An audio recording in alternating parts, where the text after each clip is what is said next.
اچھا دوست اگر مل جائے تو یوں سمجھو کہ خدا کا تم پر فضل ہوا ہے۔ اگر دوست اچھا ہو، اس کی عادتیں اچھی ہوں، اس کا مزاج اچھا ہو،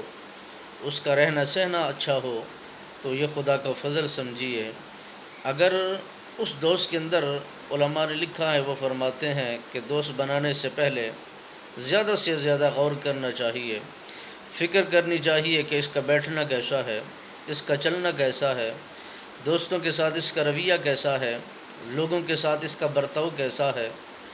اور معاملات اس کے دنیا میں لوگوں کے ساتھ کس انداز میں گزر رہے ہیں، اس میں اس کی آنکھ میں حیا ہے کہ نہیں ہے، شرم و حیا کا کتنا پیکر ہے، دین اسلام کے ساتھ کتنا جڑا ہوا ہے۔ اگر دوست ہو اور بے دین ہو، اور ایسے دوست سے وہ برا سانپ بہتر ہے، اور فرمایا گیا کہ برا سانپ جان لیتا ہے اور برا دوست جان بھی لیتا ہے، ایمان بھی لیتا ہے۔ اور اس لیے اسلاف فرماتے ہیں، بزرگان دین نے ہمیں سبق دیا ہے کہ دوست پر بنانے سے پہلے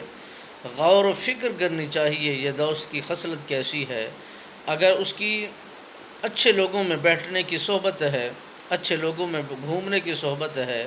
اچھے لوگوں میں کھانے کی صحبت ہے، تو وہ اچھائی کی دعوت دے گا، اچھائی کی طرف راغب کرے گا۔ اور اس کا اٹھنا بیٹھنا برے دوستوں کی طرح ہے، اور برے محفل میں، مجالس میں بیٹھ کر وہ زندگی کو بسر کرتا ہے، ایک نہ ایک دن اس انسان کو جو شرم و حیا رکھنے والا ہے ڈبو کر لے جائے گا، اور اس کو تباہی کی طرف